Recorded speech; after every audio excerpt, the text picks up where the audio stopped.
Hey, I'm Super Joshi. Find a nice little spot in a garden to talk to you on a summer's day. It's all good. And I just want to share with you my story of how I lost my voice completely. Went to speech therapy, and then after about 6 years managed to recover enough to get on radio and get on the mic again to spit verses. This is my story of how I try and get stronger every day, and how even when I was down, I learned to produce a different way of expression, and you got to keep moving, right? So initially I lost my voice for 2 months, like nothing was coming out. I mean, nothing, like nada. I went to the doctor 5 times. They thought it was a virus all the time because there's a lot happening around then. Eventually I got referred to a specialist, ENT specialist. They put a camera up my nose to look down my throat, like a little wire, yeah, literally up my nostril. He told me to wait. Then I got an appointment for speech therapy. I did that for about a year. A year later, I have another camera up my nose. There's 4 people in the room. The anesthetic's running out on the tip of the camera, so I'm starting to feel this. And the doctor turned around to me and says, "Oh, good news, you don't have cancer." And I'm like, what? Like, since when was cancer an option in all of this?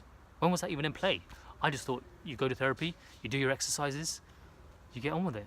But luckily, that was not there. While all this is going on, I take some lessons in production, some online courses, lots of tutorials. I need another way of expressing myself, make a lot of drum and bass. Got to give a big shout out to London Electricity as well. His Hospital Records podcast helped me get out a lot because I couldn't go out raving. If I went out raving, my voice would not recover for the next few days, let alone for the next day. So anyway, a couple of years passed, and I really wasn't getting better. But I had enough progress to get me a 3-hour evening radio show, like Monday to Friday, 3 hours every evening. I was on the radio, sink or swim, and I just had to swim. So I did my show, and I got a bit better. Been on the mic again, recorded a few bits. Luckily, not so much pain. Had some singing lessons as well, but I keep relapsing.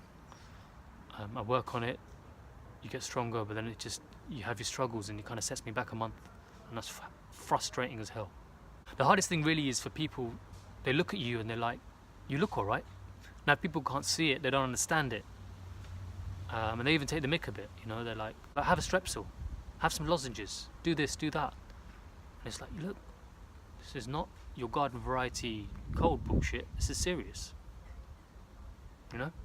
Even now people don't understand how difficult this was for me and how close this came to breaking me. But you know what they say, your worst vice can be your best quality. And even if they don't say that, I just did. I can be stubborn sometimes, and I refused to give up on my dream, and also of getting my voice back to vocal health.